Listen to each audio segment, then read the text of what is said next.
live on the internet. Sorry. And recording. John, you want to come around and take a peek? So hello, internet. Let's see. So MyOpenMath. So if you don't have an account in MyOpenMath already, you can request a free one or ask me to add you to the BMCC group. Once you get your account set up and you log in, you'll get a page something like this. You might not have any courses you're teaching yet. Everybody gets in the support course and the training course, and they're good for when you have questions.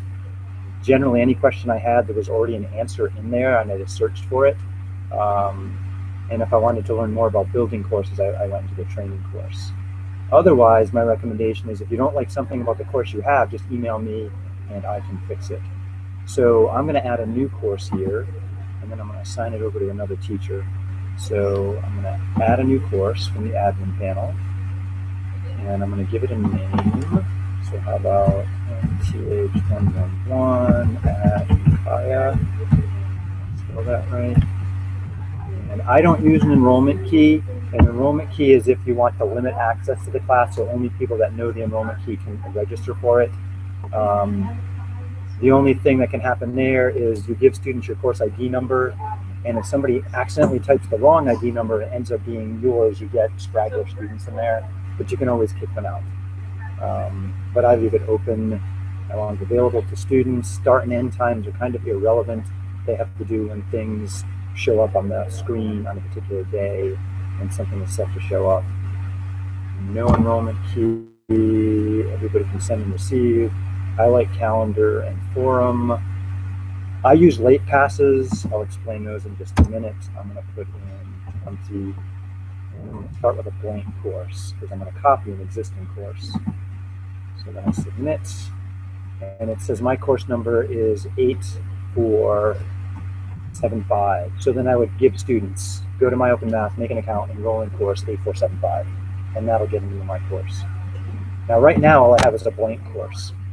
To put content in it, I go to one of our groups courses and copy it. So from the side panel, I hit copy, my groups. Now, when you do this, you'll see my name in here, Gary Parker, and so you would click on me. Since I am me, I got to go to my courses, and I'm going to copy the Math 111 master course that we built. And this was built by Stan Beach mostly, and a little bit with Bob Hillenbrand and myself. And so I just click it, select course items. If you already have this course and you just want to update some things that we put in it, you could choose to just select specific parts of the course to add in. Like maybe you copied it before I put the course outcomes in it, which are somewhere in here. Or maybe we added a new exam and you want to grab that. You could just say, okay, just give me that quiz, please. I'm going to copy the whole course, and so I don't have to worry about the pieces. Offline items are things like you had them do a quiz in class, but you type the dates in the grade book here. And maybe you want those or not. I'm going to skip that. Once I do that, it'll populate the course with everything that was in the master. And that will come with any due dates that were with assignments. And so we'll see a colorized calendar here. Red means get it done quick, it's due today. Orange means it's done really soon. The lighter the color is, it means you have plenty of time to get it done. So that's what the color scheme does in calendar. We have no control over the color scheme except what we set for due dates. That dictates the color up there. So once the course is in there, things you may want to do is you may want to go into the mass change dates and adjust due dates on items. Right now, I think most things are set to always be available and not expire. A couple of things have due dates, so you might want to look and say, oh, when do I want that due? Is that going to work for my class? And so you want to, I would print out the calendar to see the due dates and then come here and mess around and adjust them. One cool thing about this system is if you teach this class again next quarter, you just make a copy of last quarter's class, just like I did here, and then you change one date. So let's say I change this end date right here to be, let's say it's going to be calendar, I'll just make it. Maybe I want that first due date to be 2016, and I want it to be the 3rd Then what I can do is highlight, check all the boxes on the things below, and I can say, please send down the date time changes. So what that'll do is I'll just pick whatever today's date is, it'll look at the space that used to exist between items, and it'll update everything to be spaced the same way as it was in fall, but it restarts in winter. So in one shot, you can update all your dates. Then you just have to double check for holidays and days you don't have school that were different in a particular week. But that's a super cool feature. So you can quickly update any due dates. Other features that are kind of nice, mass change assessments. Here you could say, I want all assessments to have some common feature. And so all the assessment options are over here. So maybe I want to hide them all. Maybe I want to show them all. Maybe I want to put a password on everything. Maybe I want everybody to have 2 attempts on everything in there. And so I would just check anything I want to be affected, click that I want to change something, and then make the adjustment. And then once I hit save, it will then look at all the assessments you've checked and automatically update them in one shot. I use that mostly for things that are password protected. So when a new quarter comes up, if I have practice assignments that require a password, I can just go in here and make, say, a common password for all of them that only me and the proctor might know, if it's something that needs to be proctored. But just like you can mass change dates, you can mass change settings on any assignment, which is kind of a nice feature. Other things, let's see, what else did I want to point out here? Time shift is another way to pull off what I was demonstrating in the mass change dates. If there was something in an assignment from a previous quarter that you don't like or you just want to tweak, what you could do is go into that section, find the assignments, whatever assignment it happens to be, and you could go and adjust the questions. If you're hesitant on adjusting the questions, then what you could do is just email me and say, hey, Parker, problem ID 19224 doesn't behave the way I want. Can you change it in this way? And then I can attempt to edit the source and rewrite the way the problem behaves. So if something wasn't behaving right and you don't want to mess with the source, then just let me know and I can go try and mess with the source. I've got a little bit of experience editing the code. And some problems are easy to edit and some are hard. It just kind of depends on the problem. But that happens, you decide you want to do something different, you don't like a particular problem. Alternatively, you could decide you just want different problems in there, and to add new problems, select, and then choose the topic, algebra, choose the kind of thing you want to do, perhaps functions.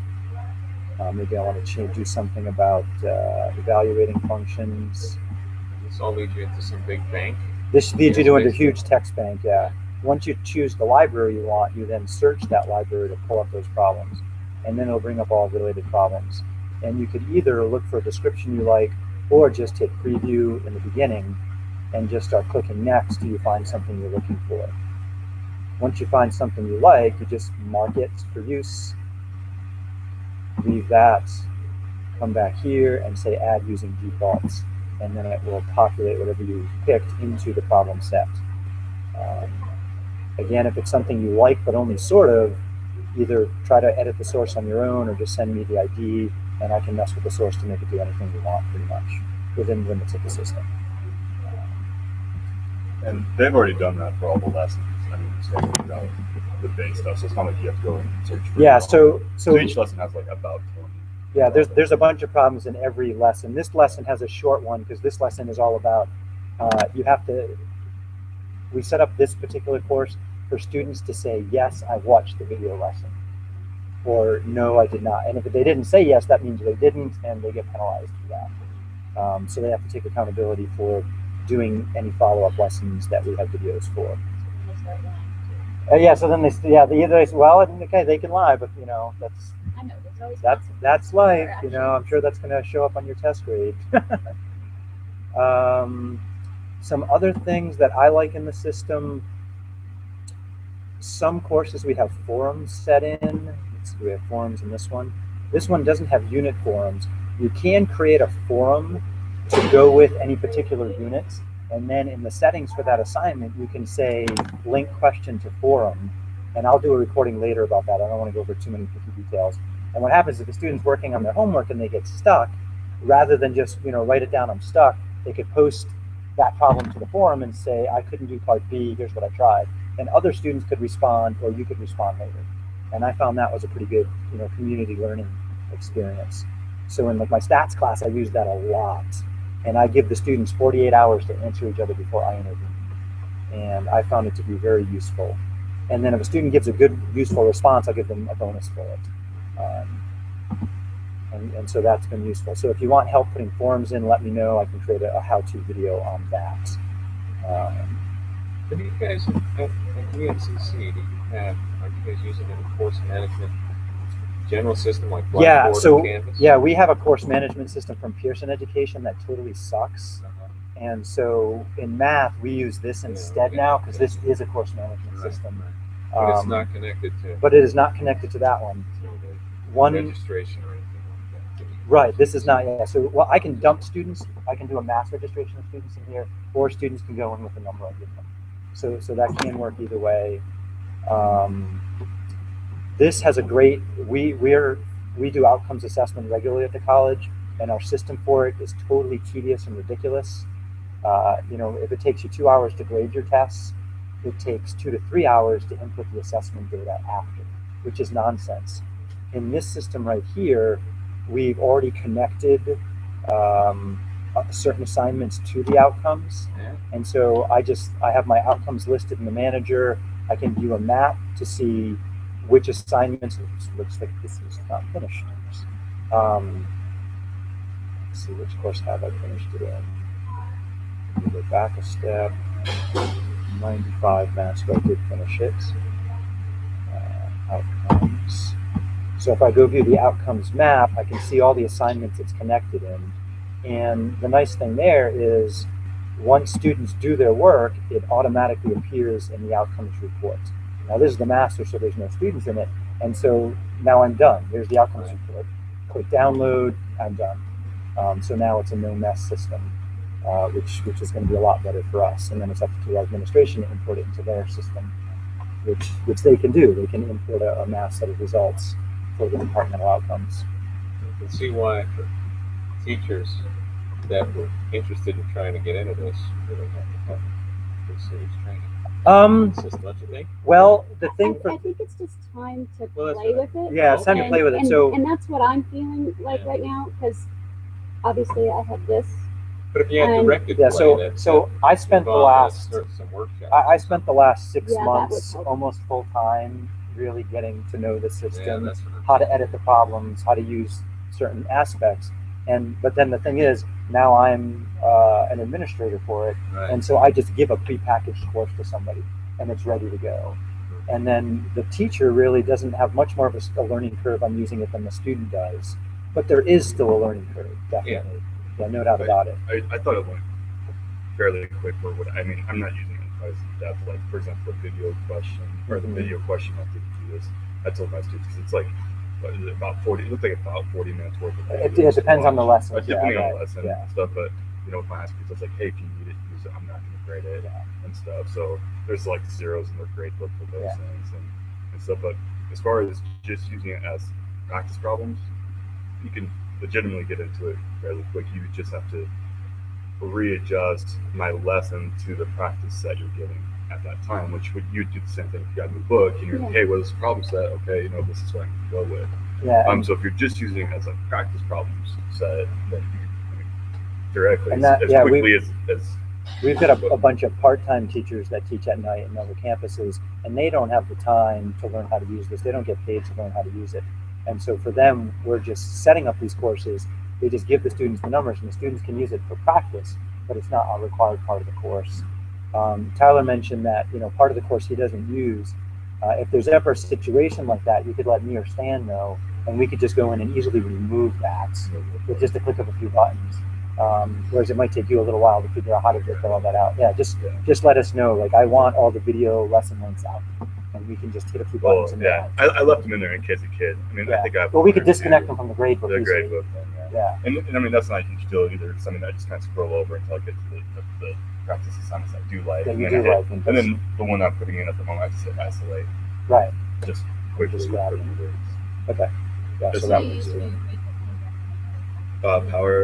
Power teacher. Just, I mean, I just do it too. Copy and paste. Quickly, yeah. Can you do is that like an import a Can file? you do a CSV? I don't know. Oh. I don't know. I mean, Yeah, It's that time thing. I've got 20 Yeah. kids, and it takes me. Right. It would take me longer to research how to do it than it does to type in, 9.6 down, Yeah. 9.4 down. So if your grading system does have an import CSV file, there's an export command in the gradebook here where you can just export it and then dump it into the other system. CSV means comma separated values, and so it's just a simple form of a spreadsheet. Is what it is.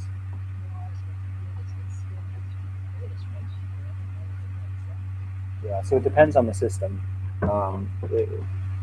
whether you can do that or not. And like Tyler said, he can just kind of have two screens and look at assignment by assignment. If I had more than 20 students or something, it might be different. Yeah. With 20, it's just right. It's not a big deal. Yeah. So there's resources here, and you can use whatever you like or not. The nice thing again is the textbook is free. Under course information, you have links to the textbook, either an ebook that you can view online or a place to go get it printed. Our bookstore could print this book for $10, which is a hell of a deal compared to the $200 books we were requiring. So that's been pretty useful. And then we have a sample syllabi in there for what requirements are for the course that you can tweak. And then we have some free online resources for computer and smartphone and tablets that you can mess around with. And then usually we put in each course a sample exercise set so students can get used to how to answer certain questions in my open math, so they can learn how to use the different kinds of symbols to do, say, square roots or complex fractions, logarithms, things like that.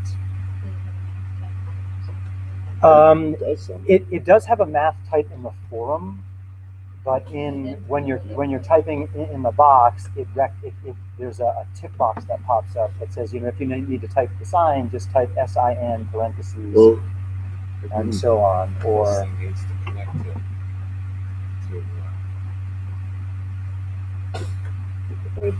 well, I was thinking about like something like Blackboard or Sage or something like that. Yeah, and so I was thinking that you would have a thing, you would have a command that you could say type something, like you do with LaTeX. Oh yeah, so they do use LaTeX syntax here, and there's a little explanation of how to use it, and it works both in the homework sets and in the forum. Yeah, so it's a simpler version of LaTeX, and it types it. Yeah, and then it types it pretty on the fly for you, which is nice too. Yeah, so there's the math quill equation editor. Yeah, so there's a point and click one, or you can type LaTeX like syntax in the box, and it'll work either way. And then they have the preview button, so like sort of that before they so you can see to make sure so they forget parentheses somewhere. Right. Your fractions. And it'll do a pretty print. We have the cells too.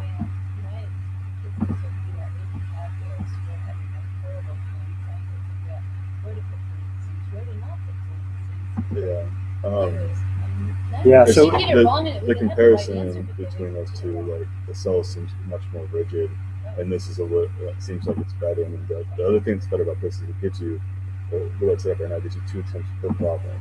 So if you have the right answer, but you have something that's wrong syntax-wise, you can fix it.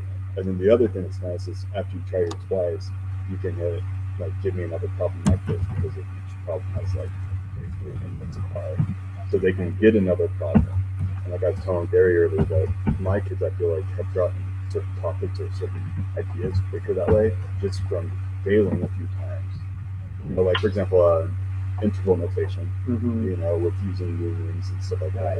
It doesn't take very long on here. See, when you get the red box a few times, kids learn quicker that way. Then if they turned in a home assignment, then I turn it back with red pen everywhere, and by that time they're talking about something else. Yeah. So any place that requires complex notation has a preview button and a tip on how you should type it to make it look right. And so you could type. So here I type root parentheses 4. Blow it up for the online audience. So they would have to know.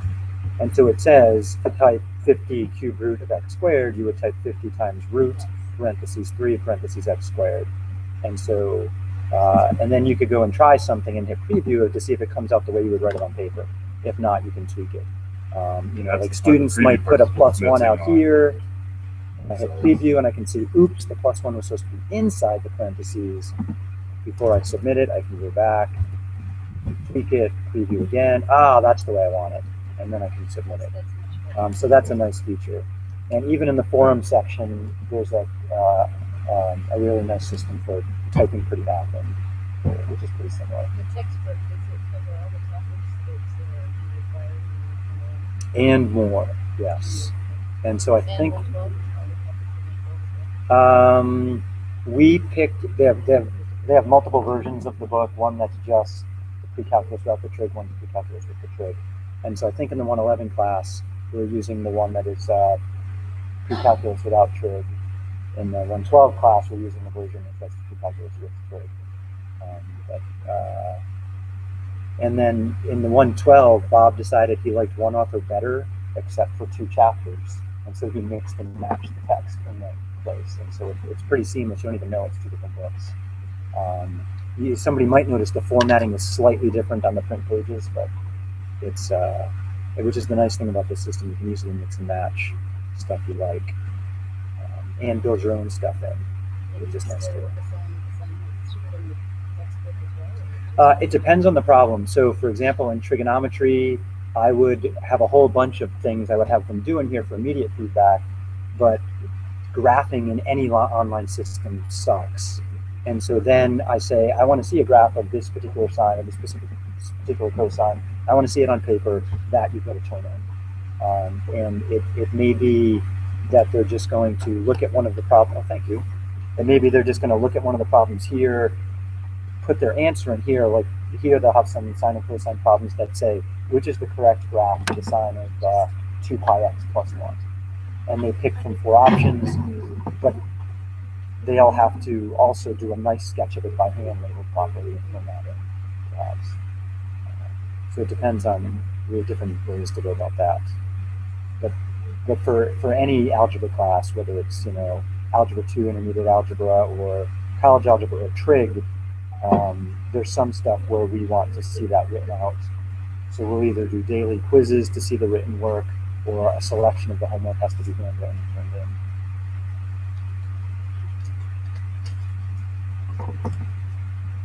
Okay, so I think that's about my open math for now. We are going to jump in and edit some tests. So, hey, thanks, Gary. Yeah, you're welcome, John. It's good to see you. Yeah, you too. Swing by. Yep. You might be able to catch Richard this afternoon. Oh, he stays late often? Yeah, he could be around. There's something happening up on the top floor of the library. Oh, is that? A social thing that he could be at. Yeah. I'm sure you could swing by. That's Yeah, I was trying to get him to come to a state meeting with me at OSU next week, but he says he can't travel next week. So, catch you another time. all right. And are you going to that state math meeting next week? The chairs? Are you chair still? I am, but I haven't heard about it. Oh, you didn't get? Yeah. So that you were on a phone conference with one last year. Yeah. So the next Friday in Bend. And this is again about Math 98 or something? Oh, that was the Math 98 meeting. No, this is just the state chairs meeting. Okay. I can send you the info on it if you want to check it out. I know Bob. Remember Bob Hornbrand? Yeah. He's heading down to Bend for it on Friday. So I'll forward that to you. If you're interested. It's nice to go to See you, Bend. Tom. Nice to see you too. Bye, John. Okay. So those of you checking this out in the future, let's see, that's not where I want to be. John Berber, he teaches math at EOU. He was running the Eastern Promise, 111 in trig, is that right? Yeah. All right, so let's see, I need to find my Google Drive. You're Nancy and you're from Umatilla. I'm Tyler from Stanfield.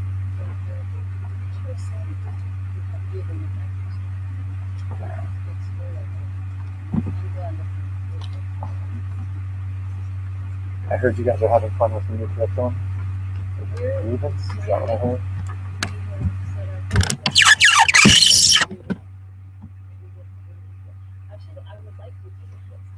Yes, I have 3 notes hanging on my monitor. One that you prompted me to write, and then I saw Carrie Carter Oh, is yes. telling me that I gotta look at it. I have 2 lessons I'd love for you to look at. Yeah. Very interesting. One of them is, this is Algebra 1, distributive property. First lesson on distributive property. And one of the questions is to illustrate the multiplication of define A plus B times define C plus D times define B plus F plus G. First day of distributive property. That's such a high bar. So they have to draw a three-dimensional. And what's that? Something Vision New York? What is it? Engage New New York. That's right. Engage New York. Oh my.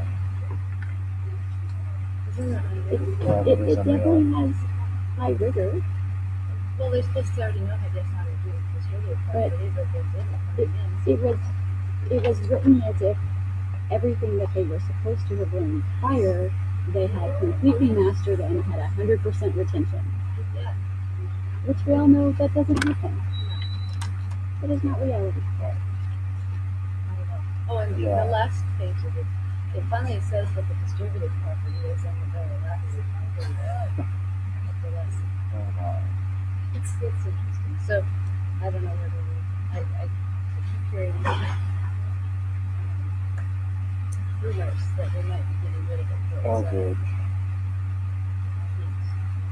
I hope so. Yeah. It's ridiculous. So I've got a sample of tests here. Some of these came from teachers at the college. Some of these came from teachers at various high schools. Came from some Eastern Promise work last year, I think it was, and I've posted them in the Google Drive that I've shared. If you didn't have a Google account, then I had emailed you how to access at math.lucc.edu. And those of you in the room with me before this, Parker Math Share, you can log in.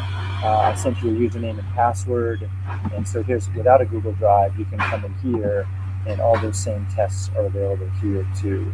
And so those of you that aren't with us here in LeGrand today, if you could take a look at these tests and please identify some problems you like and problems you don't like, and email that to me.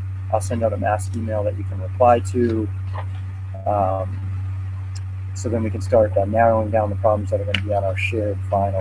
And what I'm hoping is we can come up with 10, maybe 15 questions that we agree on as a base, and then anyone can add to that as they will for their particular final, is what I'm hoping we'll end up with. Sound good? All right, so I don't see any point carrying on this online video. If you are watching this in the future, have fun, take a look at those tests, have a good day. Bye-bye.